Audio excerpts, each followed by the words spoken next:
Quais foram as duas lições que o coronavírus ensinou aos pastores?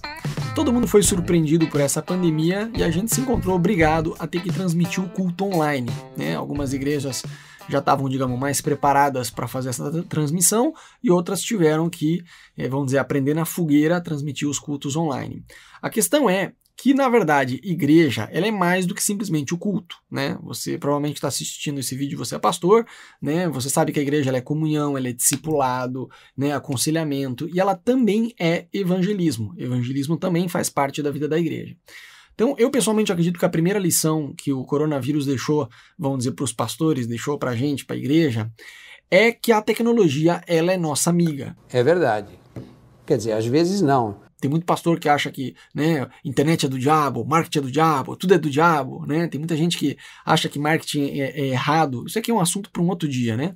Mas tem muitos pastores que acreditam que marketing é errado porque tem uma ideia limitada de marketing. Acha que marketing é só uma estratégia de vendas persuasiva, né, com a intenção de manipular as pessoas. E na verdade é muito mais do que isso, é uma estratégia de comunicação super eficiente para a igreja também. Mas enfim, esse é um assunto para um outro dia. Né? Você que é pastor e acha que marketing é errado, deixa eu te dar uma notícia. Você também faz marketing, você só não sabe disso, mas você faz marketing. Mas, enfim, esse é um assunto para um outro dia. A questão é, igreja é mais do que simplesmente transmitir o culto. Né? Transmitir o culto, vamos dizer, foi o básico que a gente precisou para, vamos dizer, sobreviver essa pandemia toda, essa loucura toda que a gente está vivendo. Mas igreja é muito mais do que isso, né? Tá sendo super, vamos dizer, custa para a gente fazer toda a parte de comunhão, discipulado e tudo mais online. Não é o mesmo que tá ao vivo, né? Muito impessoal através da internet, mas é o que a gente tem que fazer por enquanto. E a questão é que o evangelismo acabou ficando meio de lado nesse processo todo. Então, a primeira lição que eu acho que esse coronavírus está deixando para a gente, para a igreja, para os pastores, é que a tecnologia, ela não é do diabo, ela é nossa amiga, ela serve à igreja, a gente pode fazer uso da tecnologia, das ferramentas que a gente tem, né, na atualidade para poder edificar a igreja. É claro! A segunda, vamos dizer, lição que eu acredito que o coronavírus deixou para a gente, ou deveria deixar para a gente, é que existe uma tremenda oportunidade de evangelismo através do online. Por que eu estou te falando isso? Vamos imaginar o seguinte, vou te colocar aqui duas situações, tá? Vamos dizer que a gente vai fazer um evangelismo offline, né? Ou seja, na vida real mesmo, sei lá, você pega aí 10 pessoas da sua igreja como sua equipe e você vai para uma praça da sua cidade evangelizar. E vamos dizer que nessa praça tem aí, não sei, 50 pessoas, tá? Um exemplo. E vamos dizer que você vai ficar com essa equipe de 10 pessoas por 2 horas evangelizando nessa praça, tá? Eu vou ser positivo aqui nas métricas, tá? Vamos dizer que metade dessas pessoas aceitem Jesus. E vamos dizer, 25 pessoas, né? E nessas 2 horas, 25 pessoas entregaram a vida para Jesus, e vamos dizer que metade delas, vamos arredondar, porque 25 não dá para dividir uma pessoa no meio e deixar 12,5, então vamos arredondar para 12. 12 dessas pessoas que se converteram, ou seja, metade das pessoas que se converteram, 12 pessoas vão acabar indo para sua igreja, tá? Geralmente não acontece assim, né? Essa métrica ela tá lá em cima, às vezes ela não é, né? Mas às vezes para muitas pessoas a igreja ela se torna como se fosse uma academia, que a pessoa vai se é perto de casa, senão ela não vai. Mas só nesse exemplo fictício, vamos dizer que em 2 horas evangelizando numa praça com uma equipe de 10 pessoas, você evangelizou 50, metade delas se converteram, 25 pessoas aceitaram Jesus e metade dessas pessoas que se converteram, ou seja, 12 pessoas, vão acabar indo para sua igreja. Tá? Esse daí é um cenário, ele nem é real porque não funciona bem assim. Você provavelmente já foi numa praça evangelizar e sabe que você não volta com 12 pessoas que agora são parte da sua igreja, né? Isso leva tempo. Mas vamos colocar esse cenário positivo só para fazer uma comparação aqui. Agora vamos imaginar o seguinte, um outro cenário de evangelismo, um evangelismo online, tá? Então, ao invés de você numa praça que tem 50 pessoas, você vai para a internet. Então, você não precisa gastar 2 horas de se locomover para evangelizar. Você está na internet, você não gasta essas 2 horas presenciais. Então, o online ele leva menos tempo. Você começa para não terminar mais. Então, por exemplo, no evangelismo na praça, você vai lá ficar 2 horas, tem um começo e tem um fim aquele evangelismo. Na internet, não. Na verdade, por exemplo, você vai para o evangelismo numa praça com 10 pessoas, o online você consegue montar um exército como uma equipe. O que eu quero dizer com isso?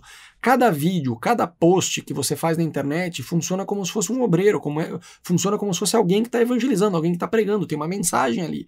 Só que ao contrário da vida real na praça, que tem um começo e fim, aquele evangelismo, na internet, enquanto você está dormindo.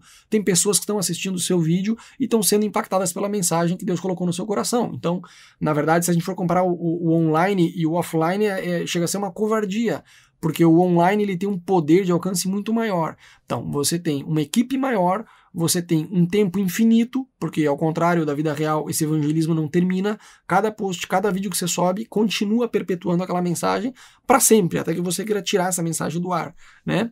E ele atinge muito mais pessoas, mas aqui o grande lance é o seguinte, não é só que ele atinge muito mais pessoas na questão da quantidade, na questão da qualidade, né? Então, por exemplo, naquela praça lá, se foi evangelizar, tinha 50 pessoas. Algumas estavam abertas para Deus, outras não. Quem sabe algumas já eram crente, aí você ia chover no molhado. Você não tem muito como saber isso daí, né? No mundo online, não. No mundo online não é só que você atinge muito mais quantidade de pessoas. A qualidade dessas pessoas que você vai evangelizar é outra. Porque no mundo online você consegue, vamos dizer, direcionar o evangelismo. Você consegue escolher, né, quem que você vai evangelizar. Você quer evangelizar só homens? Você consegue. Você quer evangelizar jovens? Você consegue. Você quer evangelizar só as mulheres? Você consegue. No mundo online você consegue. Você consegue direcionar a tua mensagem para sexo, para idade, para interesses. Tudo isso? Então, eu vou te dar aqui um exemplo bem doidão, nada a ver, mas só para você entender essa questão da diferença, só para ilustrar a diferença do evangelismo online e do evangelismo offline. Quando eu digo offline, eu estou me referindo à vida real, o dia a dia, fisicamente, você aí evangelizando alguém. Imagine que nessa praça que você foi evangelizar, eu vou voltar lá, por exemplo, da praça, tivesse aí um drone. O drone é tipo aquele helicóptero que filma. Vamos simplificar. Ao invés do drone, tivesse um passarinho. Já que é para dar um exemplo viajado, vamos dar esse exemplo viajado, mas é só para ilustrar as diferenças. Tivesse um passarinho que está voando em cima do parque, lá da praça que você está evangelizando, tá? E esse passarinho, ele conseguisse ver lá de cima. Ah, ok. Hoje o Rodolfo veio evangelizar aqui nessa praça, ele evangelizou 50 pessoas, 25 entregaram a vida para Jesus. Ok. Dessas 25 pessoas, o que esse passarinho ele poderia fazer? Ele poderia traçar um comparativo entre essas 25 pessoas para ver o que elas têm em comum. Aí vamos dizer que no dia seguinte eu volto nessa praça e eu evangelizo de novo lá mais, 40 pessoas e 10 pessoas se convertem. Imagine que toda semana eu estou fazendo esse trabalho e no fim dessa semana esse passarinho ele vem e me conta. Eu falei que o exemplo era viajado, ele é uma viagem, é doideira que eu estou te falando, mas só para você entender a diferença do online e do offline. E aí imagine que esse passarinho no fim dessa semana ele vem e ele me conta, falou, Rodolfo, você ficou a semana inteira evangelizando, não sei, 80 pessoas se converteram nessa praça e dessas 80, 20 acabaram vindo para sua igreja. Eu reparei que essas 80 pessoas, a maioria delas vive nesse bairro, a maioria delas tem interesse em A, B e C. E sabe o que? Tem uma outra praça aqui perto da sua casa que tem essas pessoas com o mesmo perfil dessas pessoas. E ao invés de 50, tem 100 pessoas lá. Só que não é só que tem mais quantidade nessa outra praça. Também essas pessoas que estão nessa outra praça, que tem 100 pessoas, que é o dobro da anterior, elas têm esse mesmo interesse. Então eu acredito que se você for para lá, você vai conseguir evangelizar melhor. Imagine, só que não existe esse passarinho na vida real, né? Só dando um exemplo aqui. Mas no online, sim, existem recursos, existem ferramentas que te permitem conseguir, vamos dizer, traquear, identificar esse perfil de pessoas. Essa é a grande diferença do online. É uma grande vantagem sobre o mundo offline. Leva menos tempo, te custa menos, você consegue escalar isso com mais facilidade, né? Isso daí, vamos dizer, é algo que a igreja tem que entrar nisso com tudo. A gente está vivendo numa pandemia e a igreja precisa continuar não só existindo e sobrevivendo, a igreja precisa continuar crescendo. Né? Não se trata só de transmitir o culto online, porque eu estou transmitindo o culto online, eu estou a 1000 por hora com a igreja. Tá bom. Transmitir o culto online é o básico para a gente conseguir manter contato com as pessoas da igreja. Mas a igreja vai muito além disso, né? Eu acredito que se tem duas, vamos dizer, habilidades que qualquer pastor deveria desenvolver agora nessa época de pandemia, é aprender marketing digital e aprender tráfego. O que é tráfego? É a capacidade. A internet é essa loucura que tem gente entrando o tempo inteiro, gente circulando na internet. Imagine, vou te dar outra ilustração bizarra, tipo do passarinho. Imagine que tem uma rodoviária que está cheia de gente, tá? Tá cheia de gente entrando, saindo, aquele movimento de gente que não para mais. Tráfego é a habilidade de você conseguir identificar entre essa circulação toda de pessoas quem que você quer atingir, conseguir direcionar uma mensagem para ela e chamar a atenção dessas pessoas para sua, vamos dizer, para sua mensagem. E com o tempo você constrói uma rodoviária, vamos dizer, só com pessoas interessadas na mensagem que você está falando. Interessante isso para evangelizar. Muito interessante. Então, vamos deixar de lado essa ideia retrógrada de que tecnologia é do diabo, marketing é do diabo. Se você acha isso é porque você não entendeu o que é marketing. Você está com uma visão limitada de que marketing é manipular as pessoas. E não é. É uma estratégia de comunicação super eficiente que pode ser usada de forma íntegra pela igreja para conseguir comunicar o evangelho de Jesus, né? Então, eu quero te animar a você, né, abrir sua cabeça, né? Imagine, eu não sei quantos de vocês já usaram máquina de datilografar, né, de escrever, aquelas antigas que você já colocar o papel e começar a escrever. Alguns aí estão me escutando, nem sabem o que é isso, né? Eu não entendi o que ele falou. Máquina de escrever, aquelas antigas, era bizarro. Você colocava uma folha e você escrevia um livro, escrevia uma carta. Se você teclasse uma tecla errado, ia lá, né, a máquina e imprimia aquela letra com a tinta e cerrou. Você tinha que começar tudo de volta, tudo do zero. Hoje em dia, se você for escrever um livro, você não vai escrever com uma máquina de datilografar, eu espero. Você vai usar o Word, você vai entrar num software que você pode errar 1 milhão de vezes e você vai lá apagar, né? Por que eu estou dando esse exemplo da máquina de escrever? Muitas vezes a igreja na internet é igualzinho à máquina de escrever. Tem pastores que estão desesperados para que termine a pandemia, para que acabe logo a pandemia. E na verdade, assim, minha oração nesses dias é para que a pandemia assim termine, mas que a igreja no mundo online continue. O problema é que a gente falou no começo, né? Fazer igreja é muito mais do que transmitir o culto ao vivo. Fazer igreja é discipulado, é comunhão, é aconselhamento e também é evangelismo. E a igreja, meu grande temor nesses dias é que a igreja se perca no quesito de continuar fazendo evangelismo do jeito que vinha fazendo antes.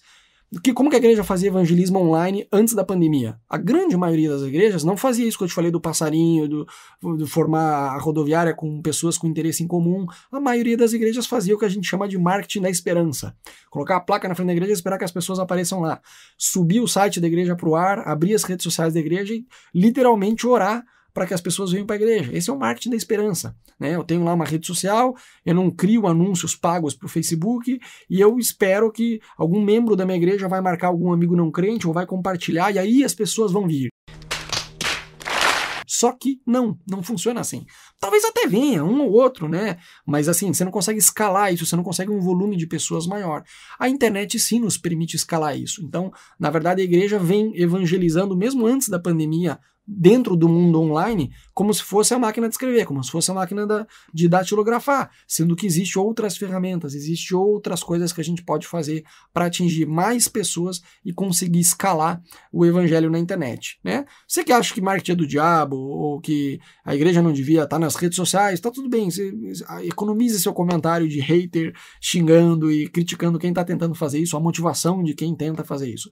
As igrejas que estão na internet, eu acredito que a maioria delas tem uma intenção pura de compartilhar o amor de Jesus e alcançar mais pessoas, né? E a internet está para isso. Existe um mundo online que é uma grande oportunidade para a igreja. Eu acredito que o maior erro que a igreja pode fazer hoje em dia é falar, puxa, assim que terminar a pandemia, finalmente a gente volta para o nosso modo de fazer igreja como antes. Claro que a gente vai voltar a se encontrar presencialmente, é muito bom você poder abraçar os irmãos, estar com eles, ter comunhão, né, discipular e tudo mais, só que minha oração tem sido para que a pandemia termine, mas para que a igreja ativa no mundo online continue. E quando eu me refiro à igreja ativa no mundo online, não é só a igreja que tem um site, tem as redes sociais, mas a igreja que consegue formar essa audiência, como eu estava te falando. Graças a Deus, a gente aqui em Buenos Aires, na Igreja Amor Sem Limites, que é a igreja que eu sou pastor, a gente não sentiu, vamos dizer, e eu não estou falando isso para me gabar ou para me exibir, até mesmo porque o mérito não é nosso, o mérito é todo de Jesus. A Bíblia diz que nem orar a gente sabe orar como convém, quem dirá evangelizar, que é falar de Deus para os outros, e ainda menos, muito menos fazer isso de forma online. Então não estou falando isso aqui para, vamos dizer, contar vantagem ou me exibir, o mérito é todo de Deus, mas eu dou graças a Deus que por muitos anos eu pude me dedicar a aprender marketing digital e tráfego também, e isso foi algo que fez toda a diferença aqui na vida da igreja, quando a gente entrou nessa pandemia. Na verdade, desde que começou essa questão toda de quarentena e de não poder ter culto presencial, a igreja só cresceu. Os pequenos grupos cresceram, a interação cresceu, gente nova começou a ser parte da igreja. Claro que eu tô doido para que termine a pandemia para poder estar junto com as pessoas da igreja, mas assim, tem um lado meu que eu vejo, tipo assim, puxa, que bom que antes de que começasse a pandemia a gente conseguiu se preparar e já tá praticando algumas coisas que iam ajudar a igreja. E minha oração tem sido para que você também possa se meter nesse mundo online, você possa fazer uso das redes sociais, das diferentes ferramentas e estratégias que existem, que não substituem a mão de Deus, tá? O tanto de comentário que tem com esses vídeos de marketing digital para a igreja é tipo, a gente deve só confiar em Deus, Deus não precisa de marketing. Sim, Deus não precisa de marketing, Deus não precisa nem do meu ministério, nem do seu ministério, Deus é Deus, eu já sei disso. Né? Isso é igual eu te perguntar, quem é que salvou Noé? Foi Deus ou foi a arca? Pegadinha no balão do... Ai, ai, ai. Foi Deus, através da arca. Quem que vai fazer a igreja continuar crescendo e ganhando pessoas novas para o reino nessa época de pandemia que a gente não pode se juntar presencialmente? Vai ser Deus através da internet. Internet é essa que muitos, né, que criticam a igreja fazer marketing achavam que era do diabo, diziam que era do diabo há 10 anos atrás. E hoje todos estamos dizendo, querido irmão, bem-vindo ao nosso culto online. Né? Enfim, então existe essa diferença entre o evangelismo offline e o evangelismo online. E minha oração é que para você, né, se levante com a sua igreja, com o seu ministério e entre nesse mundo online que você pode se surpreender, pode não, você vai se surpreender se você usar corretamente as ferramentas certas, da forma certa para formar uma audiência e pregar a mensagem do reino de Deus. Deus te abençoe.